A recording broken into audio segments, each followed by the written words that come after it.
তো আমাদের আজকে প্রথম যে আলোচনাগুলো হবে সেটা হলো একদম প্রিলিমিনারি স্টেজের আলোচনা। তো আমরা আর কি এখানে দেখবো যে রিসার্চ জিনিসটা কি, অথবা রিসার্চের যে স্টেপ গুলা, কোন কোন স্টেপ ফলো করলে একটার পর একটা করলে আমরা একটা রিসার্চ প্রজেক্ট আগায় নিতে পারি, অথবা একটা রিসার্চ যে প্রক্রিয়া, ওভারঅল একটা প্রক্রিয়া, সেই জিনিসটাকে আমরা মানে এক্সিকিউট করতে পারবো।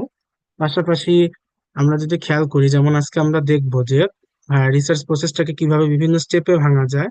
তারপর হলো কিছু ইম্পর্টেন্ট টুল আছে, যে টুল গুলো আর কি রিসার্চারদের প্রয়োজন হয়। এখানে যে ছবিটা দেওয়া সবগুলা টুলস জানতে হবে ব্যাপারটা এরকম না, কিন্তু প্রতিটা কাজ করার জন্য এই যেখানে যে স্টেপ গুলা বলা হয়েছে, সেই প্রত্যেকটা স্টেপ গুলা সম্পাদন করার জন্য আমাদের কিছু না কিছু টুলস দরকার।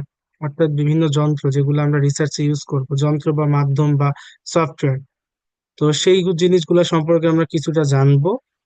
তার পাশাপাশি হলো পাবলিক হেলথ রিসার্চ। মানে রিসার্চ তো একটা লং মানে এটা তো অনেক ব্যাপক একটা অর্থ। তো এটা তো সব ফিল্ডে আছে। ফিজিক্সের যেরকম রিসার্চ হয়, ম্যাথের যেরকম রিসার্চ হয়, পাবলিক হেলথেরও তো এরকম রিসার্চ হয়। তো আমরা যেহেতু পাবলিক হেলথের স্টুডেন্ট, তো পাবলিক হেলথ রিসার্চটা ঠিক কিভাবে আলাদা, অর্থাৎ অন্যান্য রিসার্চ থেকে কোন বিষয়গুলা পাবলিক হেলথ রিসার্চকে আলাদা করে, এটা আমরা কিছুটা জানবো। পাশাপাশি আমরা একটা রিসার্চের যে ফার্স্ট এন্ড ফরমোস্ট যে প্রায়োরিটি, সেটা হলো এথিক্স, অর্থাৎ নীতি নৈতিকতা। এই যে নৈতিকতা যে জিনিসটা, এটা যে মেনটেন করা, এটা হলো রিসার্চের প্রথম মানে একজন রিসার্চারের প্রধান দায়িত্ব। তো এটা যদি সে মেনটেন না করতে পারে, এই রিসার্চ প্রসিডিউর আমরা যাই করি না কেন, সেগুলোর বেসিক্যালি তেমন একটা ভ্যালু নেই। তারপর আমরা জানবো টাইপস অফ রিসার্চ, অর্থাৎ রিসার্চ ঠিক কত প্রকার, কি কি, কোনগুলোর মধ্যে কি কি আসে। আমরা মোটামুটি একটা ওভারঅল একটা আমরা আইডিয়া নিব। আর লাস্টে হলো আমরা জানবো এই যে রিসার্চ যে আমরা বলতেছি এতক্ষণ ধরে, এই রিসার্চে ফাইনাল যে আউটকাম সেটা হলো বেসিক্যালি রিসার্চ আর্টিকেল। তো সেই রিসার্চ আর্টিকেল গুলা ঠিক কত রকমের, কি কি, সেগুলো সম্পর্কে আমরা জানবো। যে মানে বিভিন্ন জার্নাল ভেদে অথবা পাবলিকেশন ভেদে যে রিসার্চ আর্টিকেল বিভিন্ন রকম হয়, সেটা সম্পর্কে আমরা জানবো। আর লাস্টে আমরা Q&A সেশন রাখছি। তো আজকে আমাদের এজেন্ডাটা সম্পর্কে আমি মোটামুটি একটা ওভারঅল আইডিয়া দিলাম সবাইকে। এবার আমি আমাদের যে মূল আলোচনা সেখানে আমি চলে গেলাম। তো আমরা এখানে শিখতে আসছি হলো রিসার্চ। তো আগে আমাদেরকে যে কোনো বিষয়ে জানতে হলে সেই বিষয়টা কি, অর্থাৎ সেটার একটা ক্লিয়ার অ্যান্ড কনসাইজ ডেফিনেশন আমাদেরকে ক্লিয়ার জানা থাকতে হবে। অর্থাৎ আমি যে কাজটা করব সেই কাজটা সম্পর্কে যদি আমি ক্লিয়ারলি না জানি, তো সেটা আসলে করা কখনোই সম্ভব না। তো প্রথমত রিসার্চ জিনিসটা আমরা অনেকবার শুনে আসছি। তো দেখা যায় যে আমরা মেন যে অর্থ, এই অর্থটাকে আমরা ধরে নেই যে একটা পেপার করা, এটা অ্যাকচুয়ালি রিসার্চ না। সব সময় যে রিসার্চে পেপার হয়, নট নেসেসারিলি। তো পেপার করা আর রিসার্চ এই দুটো সমার্থক শব্দ না। রিসার্চ একটা মানে লং একটা প্রসিডিউর আর সাইন্টিফিক একটা মেথড। আর পেপার হলো একটা আউটকাম, যেটা রিসার্চে আসতেও পারে নাও আসতে পারে। সব সময় যে রিসার্চ করা হয় পেপারের জন্য, ব্যাপারটা এরকম না। তো এখন উইকিপিডিয়ার যে ডেফিনেশন, সিম্পল যে ডেফিনেশন, সেই অনুযায়ী যদি আমরা বলি যে রিসার্চ জিনিসটা অ্যাকচুয়ালি কি, তো উইকিপিডিয়ার সিম্পল ডেফিনেশনটা যদি আমরা বলি, তো research is a creative and systematic work undertaken to increase the stock of knowledge. এটাকে যদি আমরা লাইন বাই লাইন ভাবি, সেই ক্ষেত্রে জিনিসটা অর্থ এরকম দাঁড়াচ্ছে যে রিসার্চ ইজ ক্রিয়েটিভ, অর্থাৎ এটা একটা সৃষ্টিশীল হতে হবে জিনিসটা। তো জিনিসটা অ্যাকচুয়ালি নতুন হতে হবে। মানে প্রসিডিউরটা নতুন না হলেও, হয় প্রসিডিউরটা নতুন হতে হবে, অথবা এটার ফলে যে আউটকাম আসলো, যে কোনো একটা কাজ করার পর তো একটা রেজাল্ট আসে। তা আমরা তো আলটিমেটলি যেই কাজই করি না কেন, আমাদের পজিটিভ রেজাল্ট হোক অথবা নেগেটিভ রেজাল্ট হোক, একটা রেজাল্ট আছে যে কোনো কাজে। তো রিসার্চ হতে হবে একটা ক্রিয়েটিভ, অর্থাৎ একটা সৃষ্টিশীল। তো সেখানে আমরা যে মেথডটা ফলো করতেছি, অর্থাৎ আমরা যে প্রসিডিউরের মধ্যে দিয়ে যাচ্ছি সেটা, অথবা এই প্রসিডিউর শেষে আমরা যে রেজাল্টটা পাবো সেটা, তো যে কোনো একটা ক্রিয়েটিভ হতে হবে। অ্যান্ড সিস্টেমেটিক ওয়ার্ক বলতে কি বোঝায়, একটার পর একটা। আমরা একটু পর দেখবো যে রিসার্চ এরকম না যে, যেমন আমরা যখন নামাজ পড়ি অথবা অজু করি, তো আমরা কি করি, সবসময় কিন্তু একটার পর একটা প্রসিডিউর ফলো। এমন না যে আমরা সিজদায় যাওয়ার আগে কিন্তু আমরা কখনো মানে মানে রুকুতে যাওয়ার আগে কখনো সিজদায় যাই না, অথবা ওই সূরার পরে এই সূরা আমরা কিন্তু কখনো মিস দেই না। আমরা কি করি, সব সময় আমাদের যে সিস্টেম আছে সেই সিস্টেম অনুযায়ী কিন্তু আমরা একটা প্রসিডিউর ফলো করে আগাই। তো সেই রিসার্চ হলো একটা সিস্টেমেটিক ওয়ার্ক। র্যান্ডমলি মানে খামখেয়ালি পানা ভাবে আমার যেভাবে মন চায় সেভাবে কখনোই আমি রিসার্চ করতে পারবো না। রিসার্চ যদি আমি করতে চাই, আমার কতগুলা সিস্টেম আছে, কতগুলা গাইডলাইন আছে, সেগুলা মেনে আমাকে রিসার্চটা আগায় নিতে হবে। আর আন্ডারটেকিং টু মানে কি, যেটা আমরা করার যে উদ্দেশ্য, তো উদ্দেশ্যটা কি, the increase the stock of knowledge. অর্থাৎ এই যে আমাদের যে এক্সিস্টিং নলেজ আছে, আমাদের যে বিভিন্ন বিষয় যে আমাদের জ্ঞান যে আমরা দেখতে পাই, সেখানে নতুন কিছু বাড়ান মানে যোগ করার জন্য, অর্থাৎ এক্সিস্টিং নলেজটাকে আরো বৃদ্ধি করার জন্য তো যে কাজটা করা হয় সেটাই হলো রিসার্চ। তো এটা তো গেল হলো কেতাবি ভাষা, তাই তো?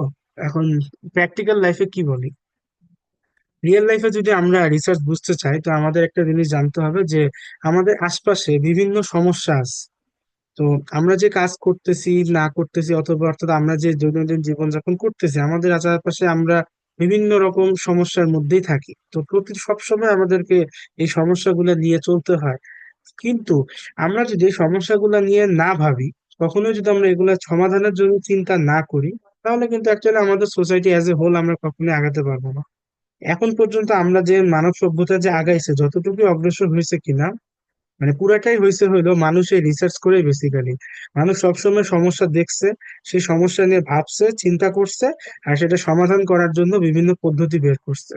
তো সহজ কথায় বললে, এই যে সমস্যা নিয়ে ভাবা, সেটা নিয়ে কাজ করা, সেটা সমাধানের জন্য বিভিন্ন পদ্ধতি বের করা, আর পদ্ধতি বের শেষে মানে বের করার পর যে পদ্ধতিটা বের হলো সমাধান হিসেবে, সেই সমাধানটা কতটুকু কার্যকর হয়েছে, অর্থাৎ যে উদ্দেশ্যে সমাধানটা আমরা বের করছি সেটা কতটুকু সাকসেসফুল অথবা কতটুকু এফেক্টিভ হয়েছে আমাদের যে এই প্রবলেমটা সলভ করার জন্য, সেই জিনিসটা বের করার এই যে কন্টিনিউয়াস যে একটা এঙ্গেজমেন্ট, এই যে আমরা কন্টিনিউ একটা প্রসিডিউরের মধ্যে আছি, প্রবলেম সম্পর্কে জানা, সেটা নিয়ে ভাবা, আর হলো সেটাকে সলভ করার জন্য যে কোনো টুলস বা সিস্টেম ডেভেলপ করা, এই কন্টিনিউয়াস কন্টিনিউয়াস যে প্রসিডিউর, এটাই বেসিক্যালি রিসার্চ, যদি আমরা প্র্যাকটিক্যাল ভাষায় বলি।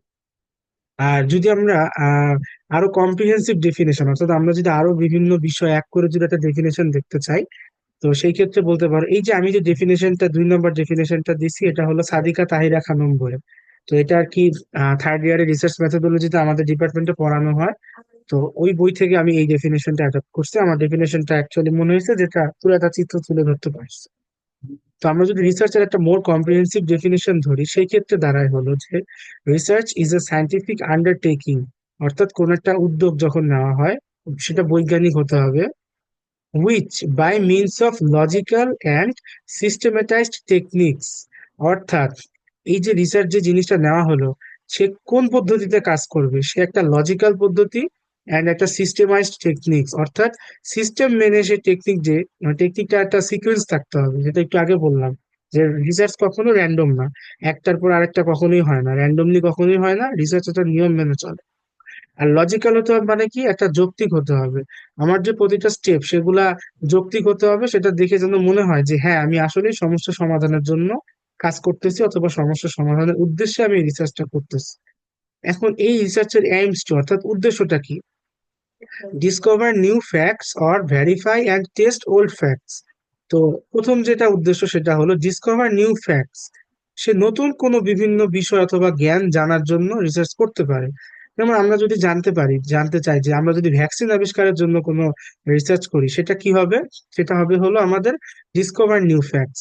এখন ভ্যাকসিনটা আবিষ্কারের পর আমি যদি জনগণকে সেই ভ্যাকসিনটা দেই, তারপর যদি আমার 1 বছর পর মনে হয় আমি যে করোনা ভ্যাকসিনটা আবিষ্কার করছি, সেই ভ্যাকসিনটা কি এখনো আগের মতো কার্যকর আছে, সেটা বের করার জন্য আমি যদি রিসার্চ করি, তখন কিন্তু আমি নতুন কোনো নলেজ বের করতেছি না। তখন আমি কি করতেছি, এই যে আগে যে আমি আবিষ্কার করছি যে এই ভ্যাকসিনটা করোনার জন্য কার্যকর, এটাকে আমি আবার চেক করতেছি, অর্থাৎ আমি ইভ্যালুয়েট করার ট্রাই করে দেখতেছি যে আমি যে ভ্যাকসিনটা আগে কার্যকর বের করছি, সেই ভ্যাকসিনটা এখনো কার্যকর আছে কিনা, অর্থাৎ verify and test old facts. তারপর হলো analyse their sequence, interrelationships and causal explanations. এখন এই তিনটা জিনিস বুঝতে হবে। সিকোয়েন্স মানে হলো ধারা। এই যে রিসার্চের একটু আগে আমি যে বললাম যে রিসার্চ জিনিসটা নিজে একটা সিকোয়েন্সিয়াল প্রসেস, অর্থাৎ রিসার্চ কখনো র্যান্ডম না, একটার পর একটা সিকোয়েন্স মেনে হয়। এখন এই যে আউটকাম গুলো জেনারেট সে করলো, সেই জিনিসগুলো তো সিকোয়েন্সিয়াল হবে। যেমন আমরা যখন কোভিড ভ্যাকসিন আবিষ্কার করি, মানে যখন হয় প্রথম, তো কোভিড ভ্যাকসিন আবিষ্কার হওয়ার পর কি হয়, সেটা কি মানে যখনই আবিষ্কার হয়েছে সাথে সাথে কি সেটা মানুষকে দিয়ে দেওয়া হয়েছে? মোটেও না।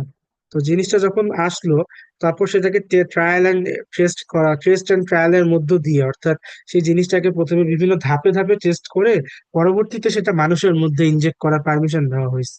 তারপর যখন মানুষের মধ্যে ইনজেক্ট করার পারমিশন দেওয়া হয়েছে, মানুষকে যখন সেই ভ্যাকসিনটা দেওয়া হয়েছে, সেই ভ্যাকসিনটা দেওয়ার পর, এই ভ্যাকসিন দেওয়ার পর ইভেন এটাও খেয়াল রাখা হয়েছে যে কোনো সাইন এন্ড সিমটমস মানুষের মধ্যে দেখা গেছে কিনা, যে পরবর্তীতে এরকম বিভিন্ন স্টাডিও হয়েছে, মানুষ যে ভ্যাকসিনটা নিচ্ছে তারা কি ঠিকঠাক তাদের করোনা প্রতিরোধী ক্ষমতা হচ্ছে, পাশাপাশি অন্য কোনো সমস্যা হচ্ছে কিনা।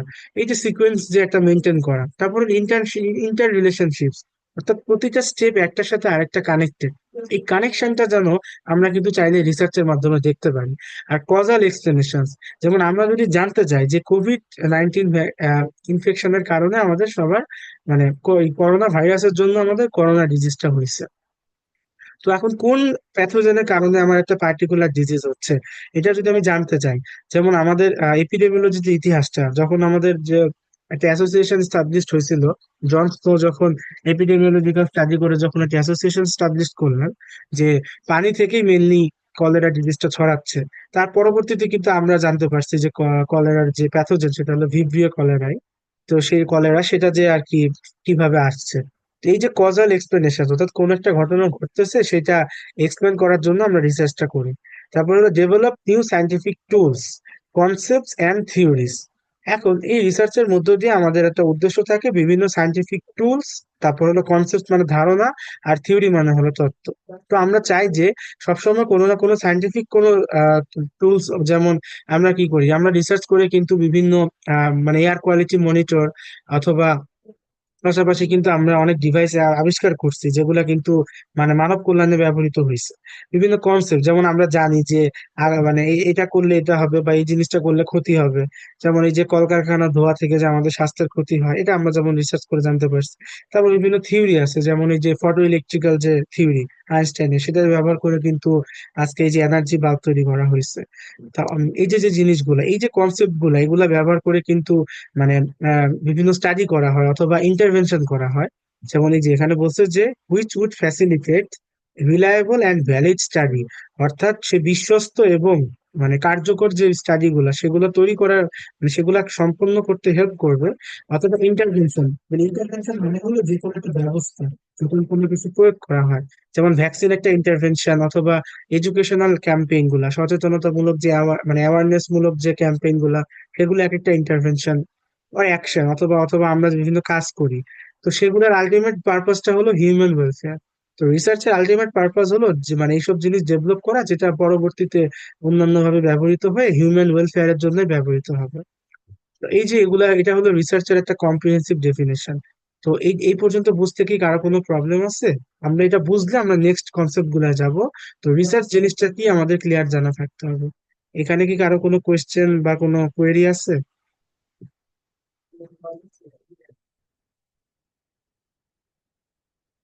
আমি একটু রেসপন্স করি, না থাকলে আমি নেক্সট স্লাইডে চলে যাবো।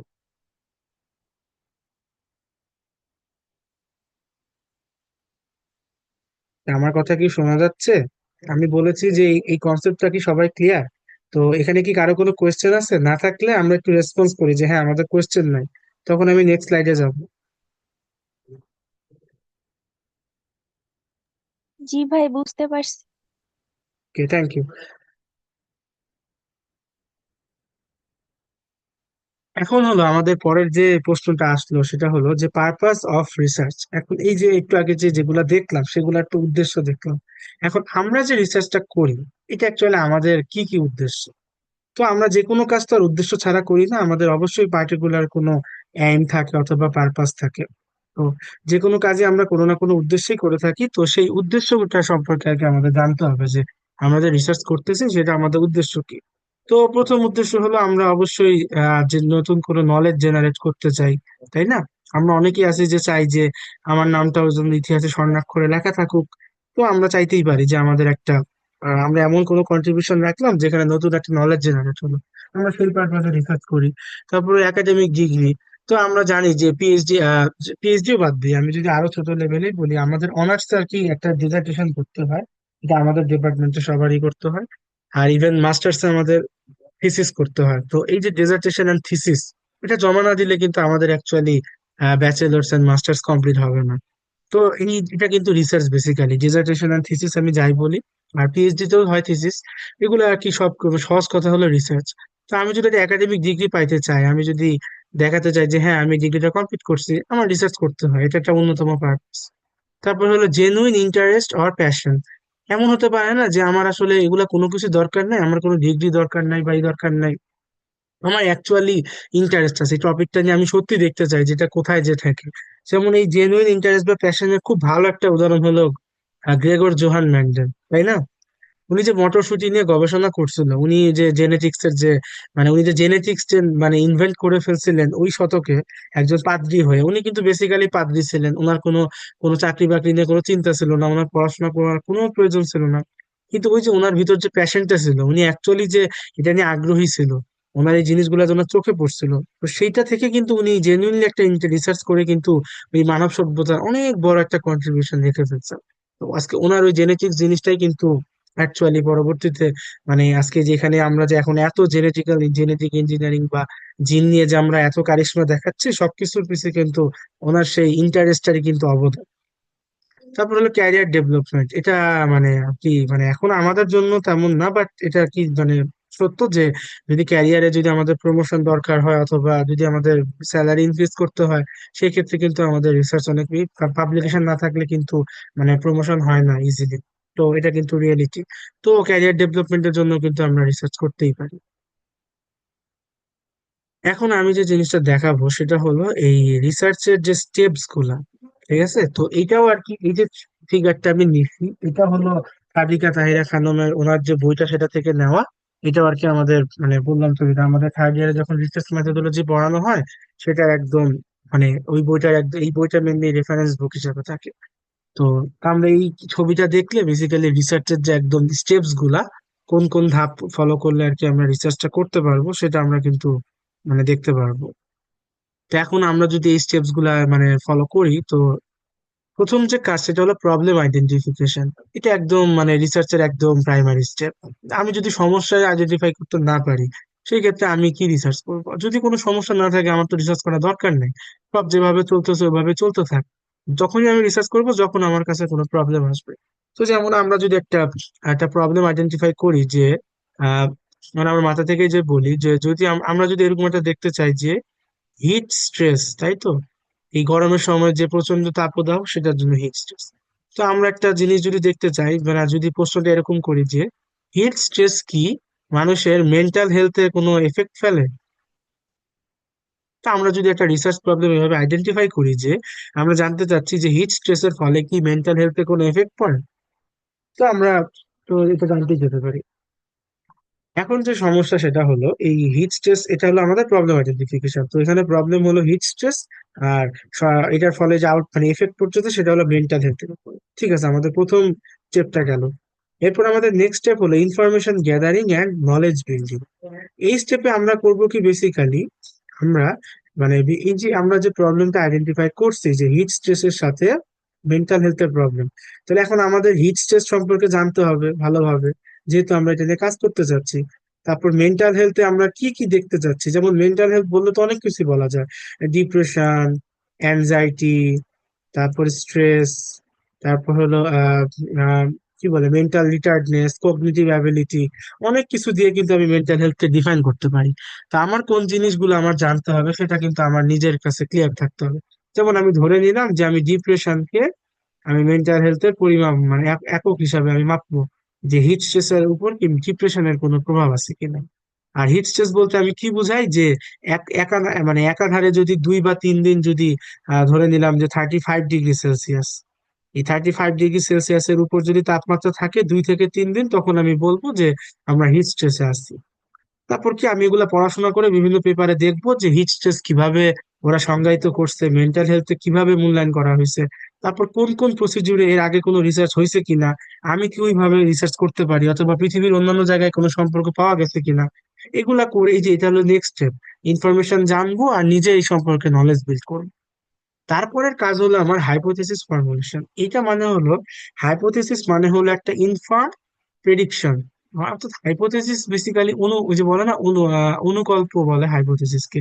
মানে আমি আমার যে সমস্যাটা বের করছি বা প্রশ্ন যেটা আমি রিসার্চ কোয়েশ্চেন করলাম, সেটা একটা একটা আনুমানিক উত্তর আমি রেডি করব।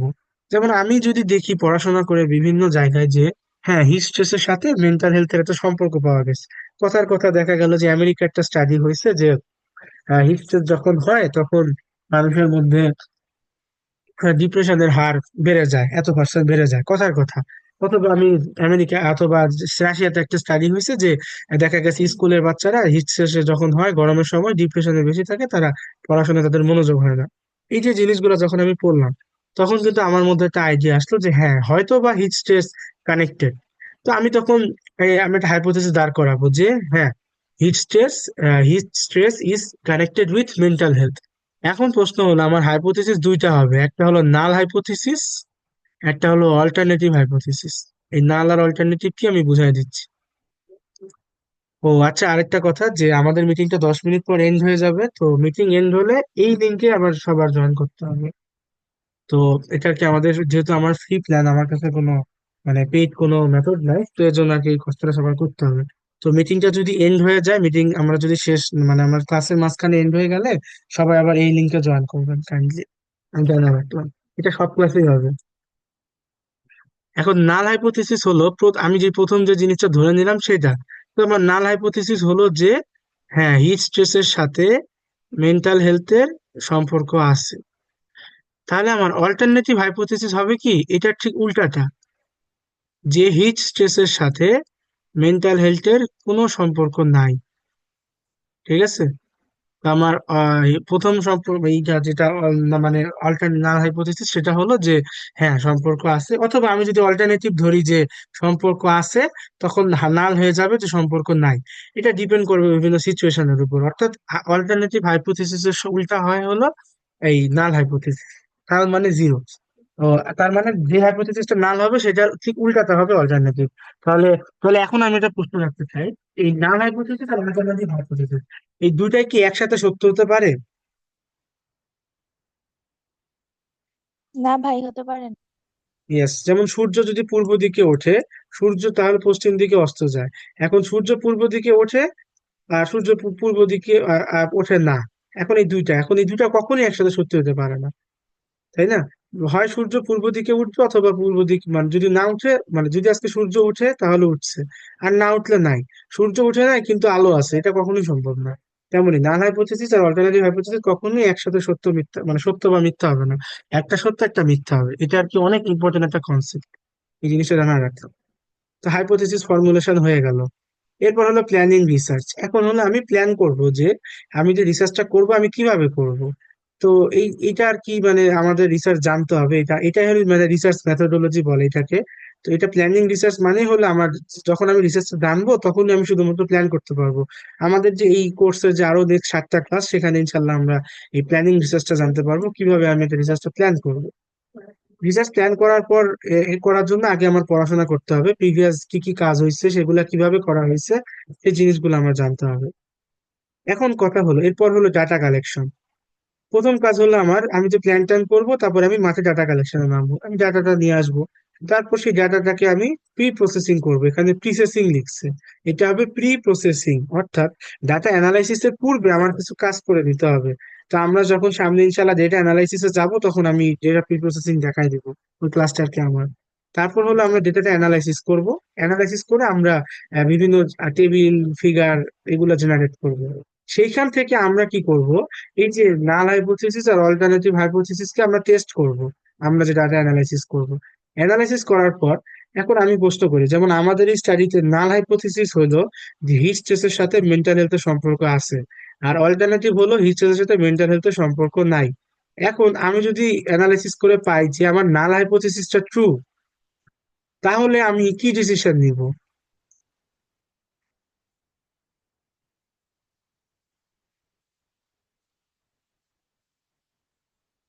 কেউ রেসপন্স করে? আমি যদি পাই যে নাল হাইপোথিসিস ট্রু, তাহলে আমার ডিসিশনটা কি হবে, আমি রিসার্চ করে কি পাইলাম?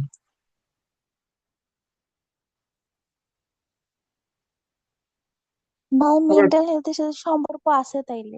আচ্ছা, ঠিক আছে, তো কারণ আমার আমার নাল হাইপোথিসিস ছিল যে মেন্টাল হেলথের সাথে ইচ্ছাতে সম্পর্ক আছে।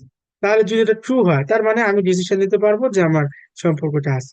অল্টারনেটিভ যদি সত্য হইতো, তাহলে কিন্তু সম্পর্ক ছিল না। ঠিক আছে, এই যে সম্পর্ক পাইলাম, ভালো কথা। তারপরে ডিসেমিনেশন অফ ফাইন্ডিংস।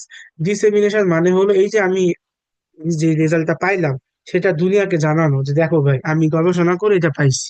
এটা করার কয়েকটা মাধ্যম আছে, যেমন আমরা কনফারেন্সে যেতে পারি। কনফারেন্সে আমরা কোনো পোস্টার বা ওরাল প্রেজেন্টেশন দিয়ে আমাদের এই ফাইন্ডিংসটা সবাইকে জানাতে পারি। অথবা আমরা তাকে সাইন্টিফিক আর্টিকেল হিসাবে জার্নালে পাবলিশ করতে পারি। তো বলে না যে পেপার করা, ওটাই মানে হলো পেপার করা। পেপার করা মানে হলো এটা সাইন্টিফিক আর্টিকেল জার্নালে পাবলিশ করা।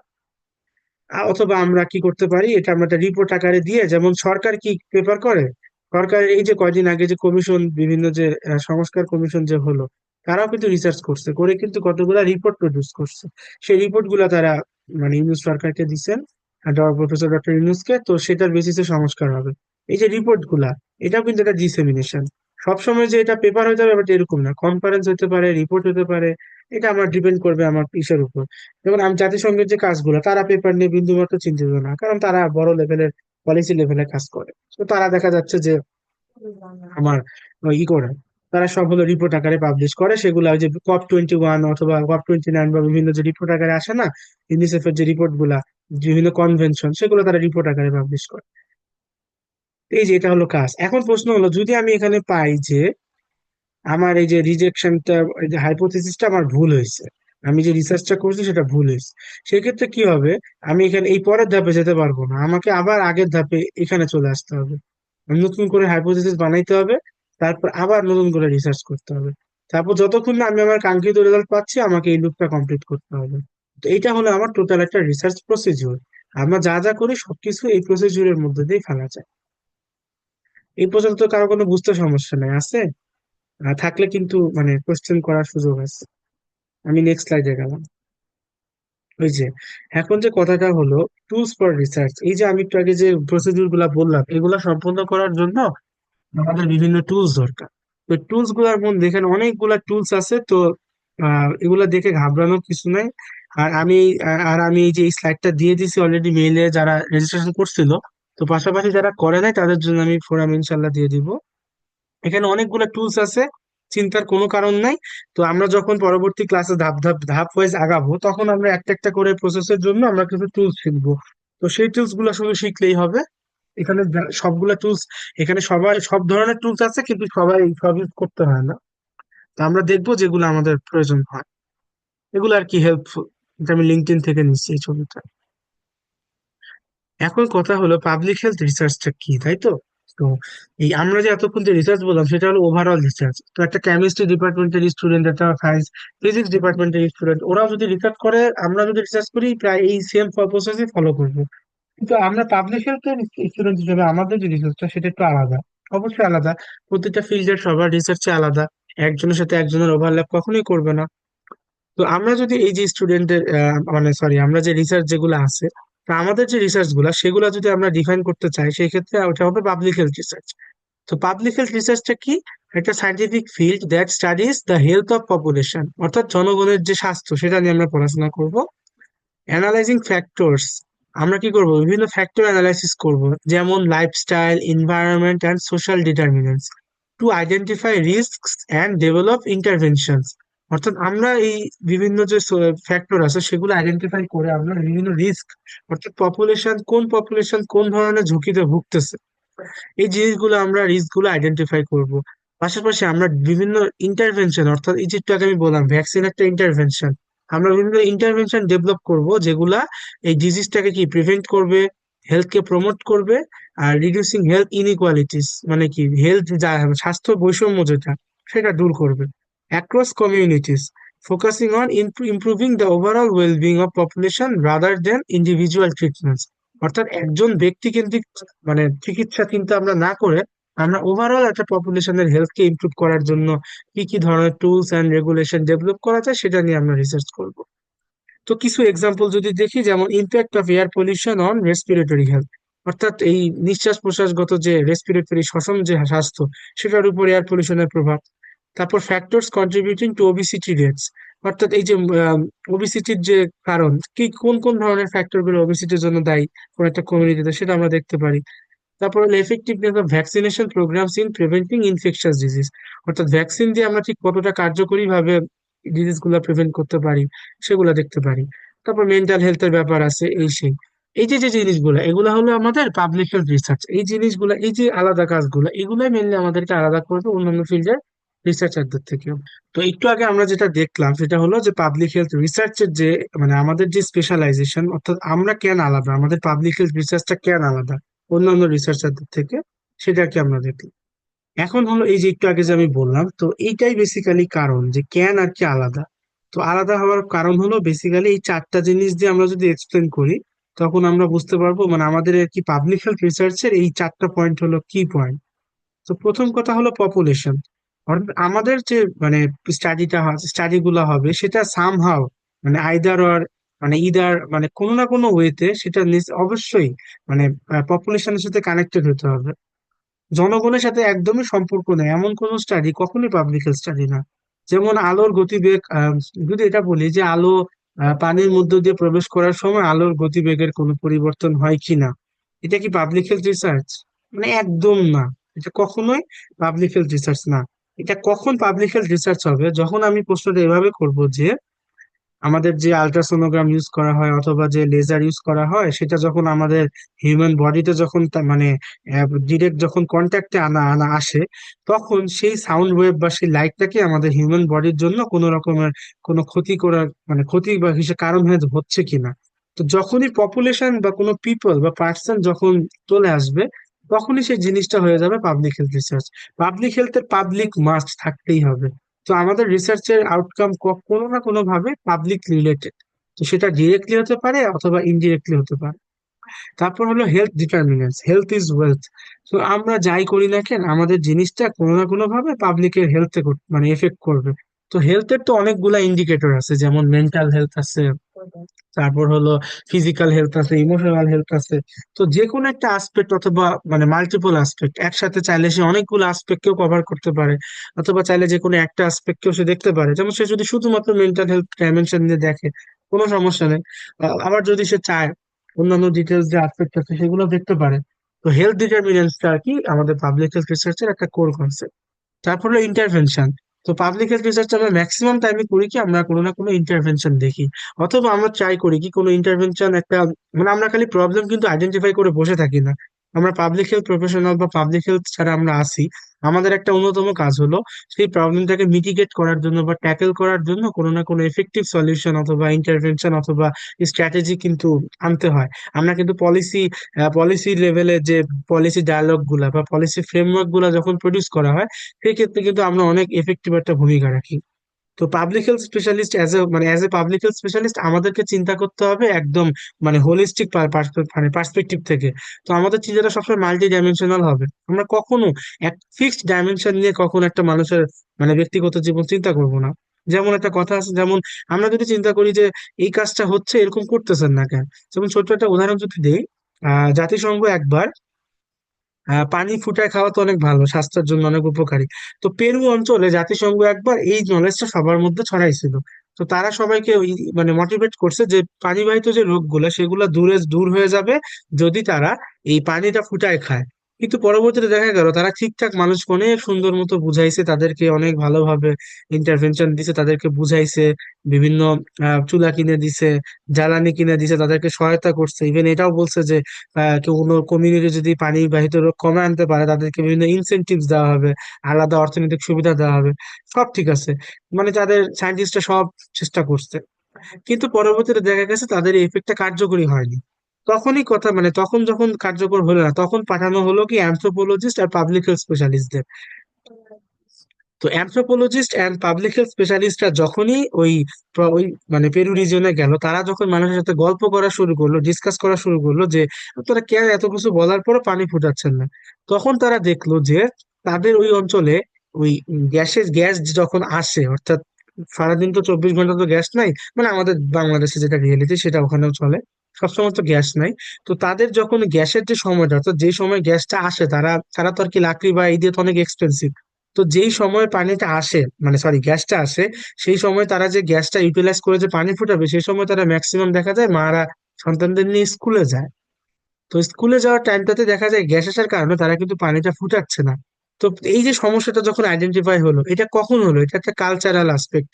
যখন আমরা তাদের যে লাইফস্টাইলটা আমরা দেখছি, যে তখন যে তার সেই পাবলিক হেলথ স্পেশালিস্ট অ্যানথ্রোপোলজিস্ট তারা যখন অ্যানালিসিস করে দেখলো যে তাদের ইচ্ছা আছে, তাদের মধ্যে সচেতনতা আছে, কিন্তু তারা একটা ব্যারিয়ারের জন্য পারতেছে না, তখন তাদের মধ্যে এই ফিটকিরি অর্থাৎ পানির যে ওই যে বড়ি যেটা, পানি পরিশোধনের জন্য যে বড়িটা, সেটা তখন সেখানে প্রচলন করলো। সেখানে তখন বুঝালো যে গ্যাসের থাকা সত্ত্বেও সেখানে পানি ফুটানো তাদের পক্ষে পসিবল না, কারণ ওই টাইমটা তারা বাচ্চাদের নিয়ে স্কুলে যায়। এই যে একটা হোলিস্টিক এটা একটা অ্যাপ্রোচ, অর্থাৎ আমরা যে কম্প্রিহেন্সিভলি চিন্তা করব, এটাই পাবলিক হেলথ স্পেশালিস্টদের অন্যান্য ফিল্ডের লোকদের সাথে আলাদা করবে। আমাদের মধ্যে যদি থট প্রসেসটা ডেভেলপ না হয়, আমরা যদি একটা প্রবলেমকে এইভাবে বিভিন্ন মানে চারপাশের বিভিন্ন কনসেপ্ট থেকে যদি আমরা দেখতে না পারি, সত্যি কথা বলতে আমরা পাবলিক হেলথ স্পেশালিস্টরা অন্যান্যদের সাথে টিকতে পারবো না। কারণ এটা একটা এই যে হাত ধো, খাবার পরে খাবার খাবার আগে হাত ধো, ওয়াশরুম থেকে বের হয়ে হাত ধো, এই জিনিসগুলো ডাক্তাররাও বলতে পারে, এগুলো অ্যাক্টর অ্যাক্ট্রেসরাও বলতে পারে। কিন্তু আমরা তখনই আলাদা হব যখন আমরা এই জিনিসটা ইমপ্লিমেন্টেশনে যে প্রবলেম গুলো আসবে সেগুলো আমরা মিটিগেট করতে পারবো। তো এই জিনিসটা আর কি ইম্পর্টেন্ট। এখন রিসার্চ করার জন্য, মানে এখন আমি একদম রিসার্চে আসলাম, এতক্ষণ আমি ফিলোসফিক্যাল কথাবার্তা বললাম, এখন আমি একদম পিওর রিসার্চে চলে আসছি। তো রিসার্চ করার জন্য আমাদের প্রতিটা রিসার্চারের এথিক্যাল কিছু প্রিন্সিপালস আছে, সেই জিনিসগুলো মেনে চলতে হবে। তো এই এথিক্যাল প্রিন্সিপাল গুলা কিন্তু চাইলে ফাঁকি দেওয়া যায়। অনেক চালাক হয়ে গেলে, অনেক সচেতন হয়ে, মানে যদি একটা মানুষের যদি অনেক এক্সপিরিয়েন্স হয়ে যায় রিসার্চে, সে চাইলে এইসব জিনিসগুলো টুকিটাকি ফাঁকি দিতে পারে। ইভেন অনেকেও দেয়। তো যেমন আমি যখন সামনে একটা একটা করে স্টেপ বাই স্টেপ যখন বলবো এথিক্স এর ব্যাপারগুলা, তো অনেকে জুনিয়র হয়তো খেয়াল করে দেখবা যে এই জিনিসগুলো অ্যাকচুয়ালি মানে ভঙ্গ করা হয় সিনিয়রদের দ্বারা, বা যেভাবেই হোক ভঙ্গ করা হয়। But তার মানে এই না যে আমি আমার লাইফে বা আমি আমার রিসার্চে এথিক্স গুলা মানবো না। অন্য অন্য কেউ ভঙ্গ করে তার মানে এই না যে সেটা আমাকেও করতে হবে। তো আমি যদি এই এথিক্স গুলা মেনটেন করতে পারি, সেটাই কিন্তু আমার সাইন্টিফিক ইন্টিগ্রিটি। তো আমি রিসার্চ করলাম কোনো মতে দায়সারা ভাবে এটা করলাম, তার থেকে আমার মনে হয় যে এথিক্যাল প্রিন্সিপাল মেনে যখন আমি এটা রিসার্চ করবো, সেটা আউটকামটা অ্যাকচুয়ালি মানে আমার জন্য কার্যকর হবে, প্লাস আমি সেটা বেশি এনজয় করতে পারবো। ওই যে মানে সৎ সাহস বলে একটা কথা আছে। তো এথিক্স এর জন্য প্রথম যে কথা সেটা হলো এথিক্যাল ক্লিয়ারেন্স। যে কোনো স্টাডি করার আগে আমাদেরকে এথিক্যাল ক্লিয়ারেন্স নিতে হয়। আমরা সিনিয়ররা যে স্টাডি গুলা করি, বা মানে তোমরা যে দেখো যে স্টাডি গুলা, জুনিয়র যারা আসো, তো আমার জুনিয়র যারা আসো তারা যখন দেখো সিনিয়ররা যে স্টাডি গুলা করে, ডাটা কালেকশন করে, অবশ্যই তারা এটা এথিক্যাল ক্লিয়ারেন্স আমাদের জাহাঙ্গীরনগর ইউনিভার্সিটির মানে বায়োলজিক্যাল ফ্যাকাল্টির যে বায়োসেফটি অ্যান্ড বায়োসিকিউরিটি যে কমিটি আছে, সেখান থেকে আমাদের একটা ড্রাফট এথিক্যাল ক্লিয়ারেন্স সার্টিফিকেট নিতে হয়। আমি সময় হলে পরবর্তীতে একটা সার্টিফিকেট দেখাবো আমার একটা স্টাডিতে, যদি সময় হয়। তো ওই সার্টিফিকেটটা না নিয়ে কখনোই কোনো রিসার্চ কন্ডাক্ট করা যাবে না। তারপর হলো ফেয়ার সাবজেক্ট সিলেকশন। আমি যে স্টাডিটা সিলেক্ট করব, যেমন আমি ছোট্ট করে একটা উদাহরণ দিই। আমি দেখতে যাচ্ছি, যেমন যদি দেখা যায় এরকম যে আমি বর্তমান যে সরকার আছে সেই সরকারের বিরুদ্ধে, আমার এই সরকারে ভালো লাগে না, তো এখন আমি কি করব, আমি একটা রিসার্চ করব যে বাংলাদেশের মানুষজন কেমন আছে, তারা আগেই ভালো ছিল নাকি এখন ভালো আছে। আমি যদি একটা রিসার্চ করি, এখন আমি কি করলাম, খুঁজে খাজে যেই যে জায়গাগুলো আমি জানি, আমার জানা আছে যে কোন ধরনের মানুষগুলা আগে ভালো ছিল, যারা বিভিন্ন অনৈতিক কাজ বা অন্যান্য প্রবলেমে যারা ছিল তারা আগে ভালো ছিল। এখন আমি কি করলাম, আমার রিসার্চের জন্য 50 জন আমি মানে স্যাম্পল নিব, 50 জনের থেকে আমি তথ্য নিব। আমি খুঁজে খুঁজে যারা আগে ভালো ছিল, যারা এখন ভালো নাই, সেই লোকগুলোর কাছে আমি গেলাম, যে আমি করলাম কি ডাটা নিয়ে আসলাম। এখন আমি যে রিসার্চটা করলাম, এটা কি ফেয়ার সাবজেক্ট সিলেকশন হইলো? আমি সাবজেক্টটা কি ফেয়ারলি সিলেক্ট করছি? কি মনে হয়, এটা কি ঠিক হয়েছে আমার সিলেক্ট করা?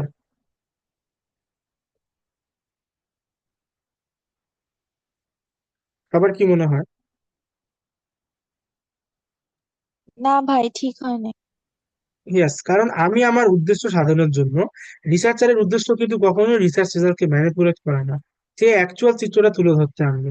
তো তখন তার কি করতে হবে, সমাজের বিভিন্ন স্তর থেকে একজন একজন করে মানুষ নিয়ে আসতে হবে। এনে যদি সে দেখে যে হ্যাঁ সত্যি ওরা আগে ভালো ছিল, তখন সে বলতে পারবে যে হ্যাঁ, তখন তার স্টাডিতে সে লিখে দিবে যে হ্যাঁ, আমার গবেষণা থেকে প্রমাণিত হয়েছে যে মানুষ আগেই ভালো ছিল, এখন নাই। কিন্তু যদি সেটা না করে, শুধুমাত্র তার উদ্দেশ্য সাধনের জন্য পার্টিকুলার লোকজনের কাছে যায়, সিলেক্টিভ লোকজনের কাছে যায়, সেটা হলো ফেয়ার সাবজেক্ট সিলেকশন না। এরপরে হলো ইনফর্মড কনসেন্ট। কনসেন্ট মানে তো আমরা বুঝি সম্মতি। তো ইনফর্ম কনসেন্টটা হলো, আমি যে ডাটা কালেকশন করতে একটা লোকের কাছে যাব, সেই লোকটার তো সময় নাও থাকতে পারে, সেই লোকটার তো এখন ডাটা দিতে মন নাই, যেতে পারে।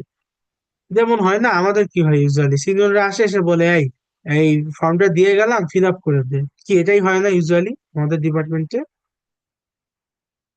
আমাদের ডেপটি কিন্তু এটাই করে, যে আসে আইসা বলে সিনিয়ররা নে, দিয়ে গেলাম, এটা ফিল আপ করে দিস সবাই। এটা কিন্তু অ্যাকচুয়ালি এথিক্স এর বরখেলাপ।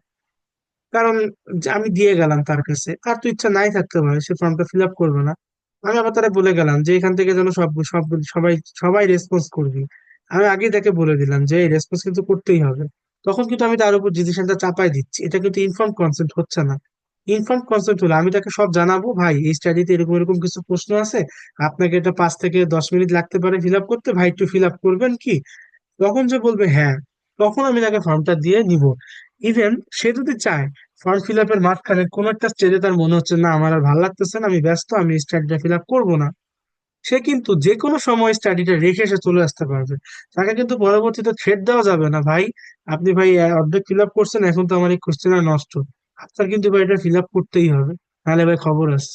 এটা কিন্তু করা যাবে না। ইনফর্ম কনসেন্ট নিতে হবে, তার সম্মতি ছাড়া ডাটা কালেকশন করা যাবে না।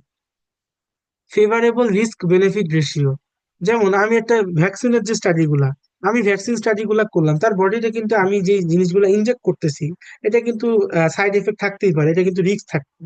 কিন্তু এখন আমি কি করলাম, আমি একটা স্টাডি করব। যেমন আমি দুইটা স্টাডি বলি, একটা স্টাডি করবো যে আমি একটা ভ্যাকসিন অনেক যত্ন করে আবিষ্কার করছি, আমি চেষ্টা করছি যতটা সম্ভব মানুষের জন্য নিরাপদ হয়, আমি এটা মানুষের বডিতে দিয়ে এখন দেখতে যাচ্ছি যে ভ্যাকসিনটা কাজ করে কিনা, ঠিক আছে?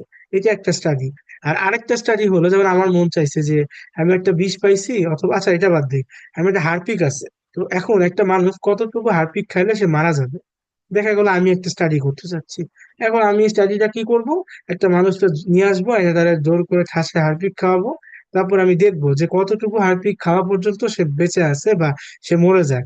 তো যখনই সে মানে দেখা গেল যে 1 লিটার হারপিক খাওয়ার পর সে মরে গেছে, তখন আমি বুঝলাম যাক আমার স্টাডিতে পাইলাম যে এই 1 লিটার হারপিক খাওয়াইলে একটা মানুষ মারা যাবে।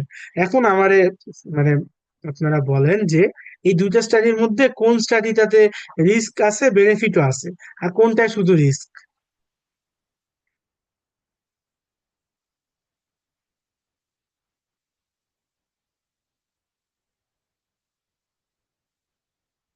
মানে আপনারাই বলেন, করোনার মানে স্টাডিটা মানে ওটা কি রিস্ক, মানে ওটার মধ্যে যেমন রিস্ক আছে বেনিফিটও আছে না, নাকি হারপিকের স্টাডিটা এখানে রিস্ক আছে বেনিফিটও আছে? কি মনে হয়?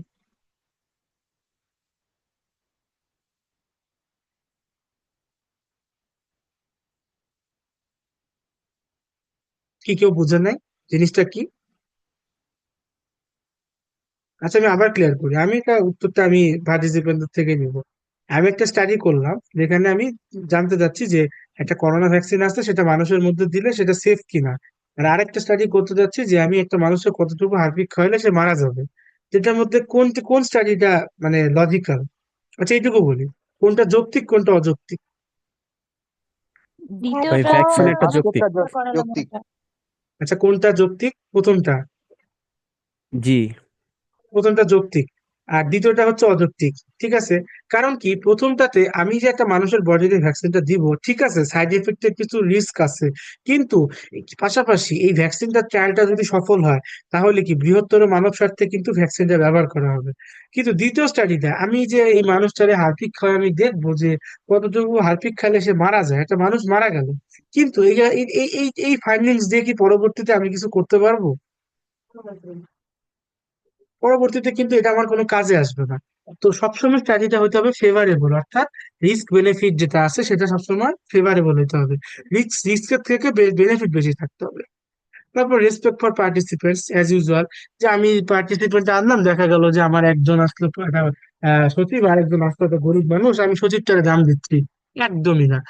সায়েন্টিস্টরা তাদের প্রতিটা পার্টিসিপেন্টকে সমানভাবে রেসপেক্ট সহকারে ট্রিট করতে হবে, তার কোনো পার্টি মানে বৈষম্য এখানে সুযোগ নেই। তারপর disclosure of conflict of interest, এই জিনিসটা খুব মজা। আমরা কিন্তু বিভিন্ন জার্নালে দেখি লেখা থাকে যে the author declare they have no competing interest. এটা মানে হইলো, দেখা গেল আমি আর ধরা যাক আমি আর রহিম মিয়া, আমরা দুজন প্রফেসর, আমরা দুজন মিলে একটা গবেষণা করব, যে আমরা দেখতে চাই বাজারে যে চিনি গুলা পাওয়া যায় এই চিনির মধ্যে কোনো ক্ষতিকারক কেমিক্যাল আছে কিনা। এখন আমরা মোটামুটি জানি যে সব চিনিতেই মোটামুটি ক্ষতিকারক কেমিক্যাল আছে, কিন্তু এখন দেখা গেল আমার এর ভিতর দিয়ে প্রাণ কোম্পানি টাকা প্রাণের চিনি আছে নাই তো। আচ্ছা যেই কোম্পানি এসিআই, ধরা ধরা যাক এসিআই কোম্পানির চিনি আছে, ওরা কি করলো, আমাকে ভিত্তিতে টাকা খাওয়াই বললো যে ভাই আপনি আমাদের চিনিটা নিয়ে স্টাডি করেন না, আপনি আমাদের থেকে টাকা নেন, আপনি অন্য একটা চিনি নিয়ে স্টাডি করেন, যাতে ধরা পড়লে ওদেরটা পড়বে, আমাদের মার্কেট ভ্যালু তো নষ্ট না হবে। এখন এই ব্যাপারটা আমি যে এই এসিআই কোম্পানি থেকে টাকা পাইছি, এটা আমি করলাম কি, রহিম মিয়ার থেকে চাইতে গেলাম। চাইতে আমি রহিম মিয়াকে বুঝাইলাম যে ভাই চলেন আমরা একটা গবেষণা করি, এরকম চিনির দেখি বাজারে কোন চিনির কি আছে। তখন আমি সুন্দর মতো আমি এই এসিআই চিনিটা বাদ দিয়ে দিলাম, আস্তে করে আমি অন্য চিনি কোম্পানি গুলা নিয়ে নিলাম। এখন আমি যে কাজটা করলাম, এটা কিন্তু আনএথিক্যাল না, ঠিক আছে? কাজটা কিন্তু আনএথিক্যাল না, কিন্তু কাজটা প্রবলেম কি, এই রহিম মিয়া তো জানলো না যে আমি ওই এসিআই কোম্পানির থেকে টাকা খাইছি। যদি রহিম এমন হইতে পারতো যে আমি এসিআই কোম্পানি থেকে টাকা খাইছি, এটা শুনলে রহিম মিয়া, অথবা দেখা যাক আমি টাকা খাইনি, আমি এসিআই কোম্পানির, আমার এসিআই কোম্পানির কেউ আমার আত্মীয় লাগে, কথার কথা। তো এই যে আমার যে কনফ্লিক্টটা আছে, এটা কিন্তু রহিম মিয়াকে আমার জানাইতে হবে যে ভাই আমি তো টাকা পাইছি ওদের থেকে, অথবা এই কোম্পানি তো আমার আত্মীয়, তো আমরা স্টাডি করতে যাচ্ছি, এখন আপনি বলেন। তখন যদি রহিম মিয়া ডিসিশন নেয় যে না থাক, যেহেতু ওর আত্মীয় আছে, সেটা ওর ব্যাপার, সে যদি চিন্তা করে যে না আমি এটা করবো না, বা আমরা বাদ দিলাম, চিনিটাই বাদ দিলাম, আমরা অন্য কিছু না দেখি, তখন সেটা জায়েজ আছে। কিন্তু আমি যদি চুপ করে চেপে যাই যে এই এই চিনি কল আমার আত্মীয়, আমি এটা থেকে চিনি, আমি এসিআই চিনি আমি গবেষণা করতে দিব না, এইটা হয়ে যাবে কনফ্লিক্ট অফ ইন্টারেস্ট, অর্থাৎ আমার স্বার্থের আঘাতটা লাগলো। যে রহিম মিয়াকে আমি না জানাই আমি আমার স্বার্থটা এনফিল করার জন্য একটা পার্টিকুলার ডিসিশন নিয়ে নিলাম, এটা করা যাবে না। এটা যদি থাকে সেটা আমার জানাইতে হবে, যে আমার বড় করে লিখতে হবে যে আমি এই এসিআই কোম্পানি থেকে টাকা নিছি, তারা আমাকে পালে, খাবার দাবার দেয়। তা আমি তখন যারা পেপারটা পড়বে তারা বুঝতে পারে যে ও এই জন্য এসিআই কোম্পানি বাদ দিচ্ছে, তাহলে এসিআই কোম্পানি খুব একটা ভালো না হয়তো বা, এটা কিন্তু জানাইতে হবে। মিনিমাইজিং হার্ম, অ্যাজ ইউজুয়াল আমাদের ক্ষতির পরিমাণটা কমায় আনতে হবে, যতটুকু সম্ভব কমানো যায়। অথর কন্ট্রিবিউশন, এটা মানে হইলো একটা মানুষ কোনো কাজ করে নাই, সে কি করলো, লাস্ট মোমেন্টে আসলো, এসে তো চেহারা দেখাইলো, কয়েকটা ডাটা এদিক সেদিক ডাটা কালেক্ট করে দিল, সে তার কাছে কাজ করতে চাইলো না, কিছুই করলো না, সে বললো ভাই আপনারা পেপারটা দেখেন, আমার রাস্তার দিকে নাম দিয়ে দিয়ে, এটা বলতে হবে, দিয়ে দিল, কিছু বলে জিনিসটাকে, আমি এলাম দেখলাম, পেপারে নাম নিয়ে নিলাম, এটা করা যাবে না। এটা চরম রকমের মানে অসভ্যতা, আর চরম রকমের আনএথিক্যাল কাজ কাম, এটা একদমই করা যাবে না। একটা মানুষের সিগনিফিকেন্ট কোনো কন্ট্রিবিউশন না থাকলে কখনোই তাকে দেওয়া যাবে না। হ্যাঁ, এখন প্রশ্ন আসতে পারে যে আমার যে সুপারভাইজার, সে ভাই একা একা কাজ করতে পছন্দ করে, সে আমাকে বলছে ভাই তুমি ডাটা কালেক্ট করো তো, তোমার অথরশিপ দিয়ে দিচ্ছি। এখন আমি তার কাছে কাজ করতে চাইলেও সে দেখা যাচ্ছে যে সে টিম নিয়ে কাজ করে, কোনো সমস্যা নেই, সেটা আনএথিক্যাল না। কিন্তু যদি আমি কাজ করতে বলে আর আমি কাজ করব না, তখন সেটা হয়ে যাবে আনএথিক্যাল কাজ কাম। কনফিডেন্সিয়ালিটি, আমি ডাটাগুলো আনবো বিভিন্ন মানুষের থেকে, আমি তাদের কথা দিছি যে ভাই আপনার ডাটাটা গোপন থাকবে, সে তো এই গোপন রাখা শর্তে আমাকে ডাটাটা দিচ্ছে। আমি এখন এটা নিয়ে কি করলাম, খোলা বাজারে বেচে দিলাম। এই যেমন আমাদের এনআইডির ইনফরমেশন কোন ব্যাটায় জানি খোলা বাজারে বেচে দিচ্ছে এক মূর্খের দল। এতগুলা মানুষ, লাখ লাখ মানুষের ইনফরমেশন তারা একদম উদাম করে দিছে, যে ভাই 50-60 টাকা দিলে মানে একজন মানুষের এনআইডি চেক করা যাচ্ছে, এই হলো রিয়েলিটি। এটা একদম মানে ছাগলামি মার্কা কাজ, আর এটা হলো আনএথিক্যাল কাজ, এইসব কাজ কাম করা যাবে না। আর ট্রান্সপারেন্সি স্টেটমেন্ট হলো, এটা আমরা যখন সামনে দেখবো পরবর্তীতে পেপারে লিখে দিতে হয়। এটা লিখে দিতে হয় এই সেন্সে যে অনেকে করে কি, একটা পেপার করে 3-4 জায়গায় সাবমিট করে, বলে যে ভাই টাইম তো অনেক লাগবে, সাবমিট করে রাখি, দেখি যেই জার্নাল থেকে আগে ডিসিশন আসবে সেখানে দিয়ে দিব। এটা কমপ্লিটলি একটা আনএথিক্যাল কাজ। যখন আমরা কোনো একটা জার্নালে একটা পেপার সাবমিট করি, ওই জার্নালে লেখা থাকে যে এইটা কখনো এর আগে কোথাও সাবমিট করা হয় নাই কোনো জার্নালে, সরি মানে কোনো জার্নালে সাবমিট করা হয়নি কোনো অর্থে, মানে সাবমিট করে রিজেক্ট খাইছে সেটা অন্য ব্যাপার, বাট সাবমিট করে রেখে আমি তাদের ডিসিশন না দেখেই আমি আরেকটা জার্নালে সাবমিট করতে পারবো না, এটা এথিক্স এর বরখেলাপ। এই যে আমি যে পয়েন্ট গুলা বললাম, এখানে 10টা পয়েন্ট আছে, এই 10টা পয়েন্ট যদি জীবদ্দশায় প্রয়োগ করা হয়, সে একদম 100% এথিক্যাল রিসার্চার। আর জীবনে বড়ই বড় হই, এই এই এই বাইরের দেশে কিন্তু, আমাদের দেশে হয়তো এই জিনিসগুলো অ্যাভয়েড করা হয়, বাইরের দেশে কিন্তু এইসব এই 10টা পয়েন্ট, আরো 50-60টা পয়েন্ট আছে। আমি একটা ডকুমেন্ট দিয়ে দিব সেখানে, এনআইএ যেটা national institute of health America, স্বাস্থ্য মন্ত্রণালয়, ওরা কিভাবে রিসার্চ কন্ডাক্ট করে আর ওরা কি কি এথিক্স মেনে চলে, আমি ওই ডকুমেন্টটা দিয়ে দিব, ওইটা পরে সবাই দেখে নিবেন। এইসব যদি বরখেলাপ করা হয়, অবস্থা খারাপ, বাইরের দেশে পাইলে একদম রিসার্চারের ক্যারিয়ার ডাউন। এখন আমরা আসি হলো টাইপস অফ রিসার্চ। ভাই ভাই হুম। ভাই ইথিক্যাল ইথিক্যাল ক্লিয়ারেন্সটা আবার বললে ভালো হয়, মানে এটার প্রসেস কি বা কার কাছ থেকে ও পারমিশন নিব? আচ্ছা, ঠিক আছে। আহ আমি একটা কাজ করি, আমি লাস্টের দিকে আমার এথিক্যাল ক্লিয়ারেন্স ডকুমেন্ট গুলো আমি দেখাই দিই, ঠিক আছে? তাহলে হবে না যে 4টা ডকুমেন্ট লাগে জি ভাই। টিচারের কাছে যেতে হয়? আমি একদম লাস্টে, আমাকে একটু মনে করায় দেওয়ার জন্য হয়, এটা আমি রেকর্ডিং অফ করে মানে অফ এয়ারে আমি দেখাবো। এটা মানে ক্লাসের পার্ট না, এটা ইনশাল্লাহ আমি দেখাই দিব যে একদম এথিক্যাল ক্লিয়ারেন্স নিয়ে কিভাবে একটা মানে টিচারদের অ্যাপ্রোচ করতে হয়, আর আমাদের ডিপার্টমেন্টের রিসার্চ প্রসিডিউরটা কি। ওকে, নো ওয়ারি, আমাকে একটু মনে করায় দাও। যদি এই লিঙ্ক শেষ হয়, দরকার পড়লে আবার লিঙ্ক করে আমি দেখাবো, কোনো সমস্যা নেই। মানে এই লিঙ্কে সবাই আবার জয়েন দিবেন, আমি এটা আবার দেখাই দিব, আমার দেখাইতে কোনো সমস্যা নেই যারা আগ্রহী। ওকে, তো টেনশন নেই, আমাকে একটু মনে করাই দিলে আমি ইনশাল্লাহ দেখাই দেবো। এখন হলো টাইপস অফ রিসার্চ। রিসার্চ কত প্রকার, এতগুলো টাইপস দেখে ভয়ের কোনো কারণ নাই। বেসিক্যালি বিভিন্ন উদ্দেশ্যে বিভিন্ন ভাগ হয়। মানে আমি কি কি ধরন দেখতে যাচ্ছি, সেই ধরনের বেসিসে আমি আলাদা আলাদা করতে পারি। এমন না যে সবগুলাই আলাদা আলাদা রিসার্চ। রিসার্চ কিন্তু মোটামুটি প্রায় মোরাললেস খুবই কাছাকাছি। এখন আমি যদি আমার উদ্দেশ্য, সেই উদ্দেশ্য ভিত্তিতে ভাগ করি, রিসার্চ দুই প্রকার: অ্যাপ্লাইড আর থিওরিটিক্যাল। আমি ছোট্ট করে জাস্ট যেটা জানতে চাবো যে সবার থেকে, আমি একটা করোনার ভ্যাকসিন ডেভেলপ করব, আর আমি রিসার্চ করে দেখব যে আলোর বেগ কত। এখন আমাকে একটু মানে আপনারাই বলেন যে আলোর বেগ যেটা, সেটা কি আমার বাস্তব জীবনে আপাত দৃষ্টিতে কোনো কাজে আসবে, মানে বাস্তব জীবনে প্রয়োগ করা যাবে, নাকি একটা মহাবিশ্বের কোনো রহস্য জানতে পারবো? আপনারা বলেন, এটা কি বাস্তব জীবনে প্রয়োগ আছে সরাসরি, আলোর গতিবেগের রিসার্চ? না না। ভাই, নাই। ঠিক আছে, যেই জিনিসটা বাস্তব জীবনে ডিরেক্টলি প্রয়োগ করা যায় না, সেটা হলো থিওরিটিক্যাল রিসার্চ, তাত্ত্বিক রিসার্চ। এটা করে মেনলি পিওর সাবজেক্টের যারা, তারা ম্যাক্সিমাম টাইম। আর অ্যাপ্লাইড রিসার্চ হলে আমরা যা করি, সহজ কথা, এই যে আমরা যদি বাইর করি যে একটা কমিউনিটিতে মেন্টাল হেলথের প্রবলেম কত বা প্রিভেলেন্স কত, এটা কিন্তু অ্যাপ্লাইড রিসার্চ। কারণ আমরা এটা বের করার পর আমরা সরকারে বলতে পারি যে ভাই দেখেন, অবস্থা তো খারাপ, আপনারা কোনো একটা সিদ্ধান্ত নেন, দ্রুত কিছু একটা আনেন পোলাপাইনের উন্নয়নের, মানে মানসিক স্বাস্থ্যের উন্নয়নের জন্য। এটা হলো অ্যাপ্লাইড রিসার্চ। এরপর হলো ডেপথ অফ স্কোপ, অর্থাৎ আমরা একটা বিষয় ঠিক কতটা গভীরে যাব, সেটার উপর ডিপেন্ড করে রিসার্চকে ভাগ করা যায় তিন ভাগে: এক্সপ্লোরেটরি রিসার্চ, মানে এটা কি হয়, একটু উপরের দিকে থাকে, বেশি ডিপে যাওয়ার চেষ্টা করে না, উপরে উপরই উপরে উপরই একটা মোটামুটি নলেজ জেনারেট করার ট্রাই করে। তারপর ডিসক্রিপটিভ রিসার্চ, সেটা হলো একটু ডিটেলস এ জিনিসটা সম্পর্কে জানার ট্রাই করে। আর এক্সপ্লেনেটরি রিসার্চ হলো এটার একদম ভাইঙ্গে চুরে গুড়া গুড়া করে সবাইকে একটু একটু করে পার্ট পার্ট করে করে দেখাবে যে দেখেন ভাই, এই এই হয়েছে, এইটুকু এইটুকু হয়েছে। এটা অনেক ডিপে যাবে। টাইপস অফ ডাটা ইউজড, অর্থাৎ ডাটা আমি যে কোন ধরনের ব্যবহার করব। ডাটা ব্যবহার করব, ভালো কথা। এই যে আমি যে এখন আমি যে আমরা যে কোশ্চেনার দিয়ে কি করি, আমরা কি করি, কোশ্চেনার দিয়ে সবাই টিক দেয়, তাই না? আমাদের হাতে যে কোশ্চেনার গুলো আসে,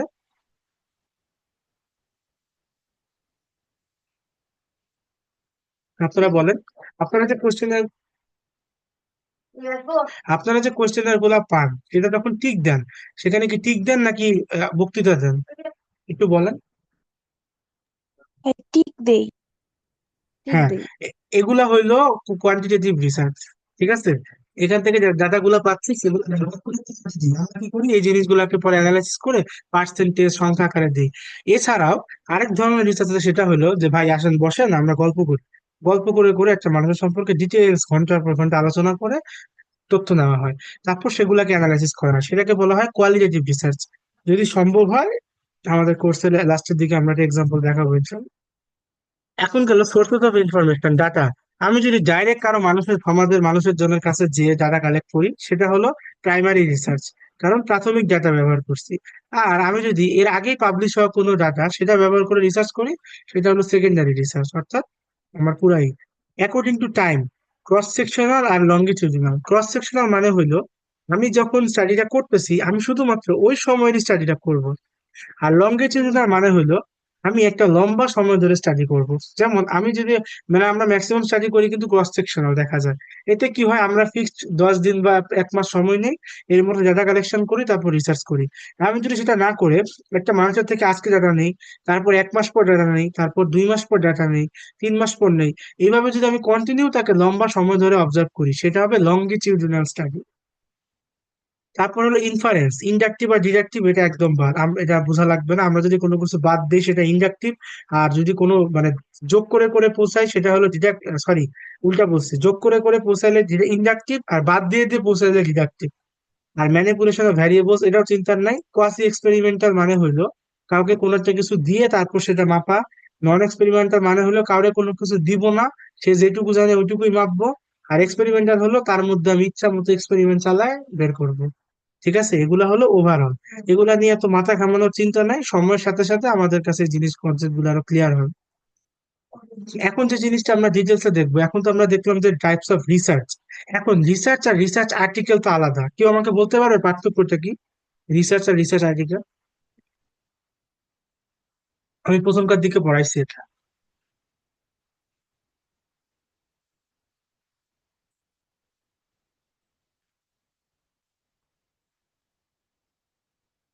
কেউ পারবে না?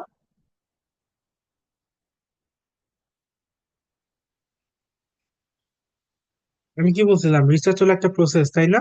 আর এই প্রসেস থেকে যে আউটকামটা আসে সেটাকে কি বলে, পেপার। তো রিসার্চ আর্টিকেল হলো বেসিক্যালি পেপার। তো এই পেপার গুলা কয় প্রকার, এটা প্রশ্ন আসে না যে কয় প্রকার? আচ্ছা, আমরা কি রিভিউ আর্টিকেল নামে কিছু শুনছি? জি ভাই, শুনছি। এটা কি পেপার, রিভিউ আর্টিকেল গুলা?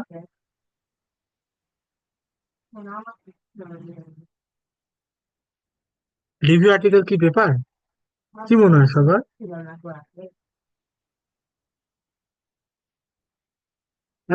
আরে বলেন ভাই, সমস্যা নাই। মানে যেটা মাথায় আসে, হ্যাঁ পেপার বা না পেপার। রিভিউ আর্টিকেল কি পেপার? ভাই, ওটাও না তো ভাই। পেপারই মনে হয়। ওইটাও পেপারই মনে হয়, শিওর না। আচ্ছা, লেটার টু দ্য এডিটর, এটা কি পেপার?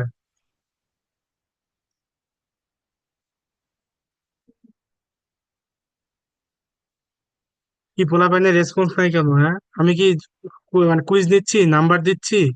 আমি কি টিউটোরিয়াল নিচ্ছি? আমি যে জানতে চাচ্ছি সবার কি মনে হয়, যে যেটাই জানে সেটাই বলেন। ওই যে, আমি একটা জার্নাল ওপেন করছি, হেলথ সায়েন্স রিপোর্টস। এখানে একটা জিনিস খেয়াল করি, এখানে একটা লেখা আছে না, অরিজিনাল রিসার্চ। দেখা দেখা যায় এখানে জি ভাই। Original research. এটা মানে হইলো, এই যে লিঙ্ক আমরা সামনের দিকে, তো তাড়াতাড়ি শেষ করি। তো অরিজিনাল রিসার্চ মানে হইলো একদম প্রাইমারি ডাটা কালেকশন করে ওইভাবে একটা রিসার্চ করা। এই যে পার্সপেক্টিভ, এটা কিন্তু একটা আর্টিকেল। ছোট ছোট ধরনের স্টাডি প্রোটোকলস, এটাও কিন্তু আর্টিকেল। অর্থাৎ বিভিন্ন টাইপস, এই যে ন্যারেটিভ রিভিউ, খেয়াল করে দেখি, এটা কিন্তু আর্টিকেল। অর্থাৎ আমি যদি যে এখানে অথর্স ইসে যাই, অথর্স গাইডলাইনে যাই, এখানে কিন্তু আমি টাইপস অফ আর্টিকেল দেখতে পারবো। ঠিক আছে, article type: original research, narrative review, systematic review, editorial, perspective, commentary, communication, letter to the editor. অর্থাৎ বিভিন্ন রকমের আর্টিকেল হয়। ঠিক আছে, রিসার্চ মানে শুধুমাত্র আমরা ভাবি যে অরিজিনাল রিসার্চ, যে আমি ডাটা কালেকশন করব, করে একটা ডিসিশন দিব। এছাড়া অনেক ধরনের আর্টিকেল আছে, যেমন খুব রিসেন্টলি আমার পার্সপেক্টিভ একটা আর্টিকেল পাবলিশ হয়েছে এখানে। তো এই যে যে জিনিসগুলো, এগুলো কিন্তু আমাদের অনেক ইম্পর্টেন্ট একটা ফ্যাক্টর, এগুলো কিন্তু আমাদের জন্য সুযোগ। আমরা চাইলে এই ছোটখাটো আর্টিকেল গুলা দিয়েও কিন্তু আমাদের রিসার্চ ক্যারিয়ার যাত্রা শুরু করতে পারি। তো আমি এখানে যে চিহ্নগুলা দিছি এই স্লাইডটাতে, এগুলা সার্চ দিয়ে আপনারা এক্সপ্লোর করে দেখবেন যে এরা আর কি বড় বড় পাবলিশিং হাউস আর কোম্পানি।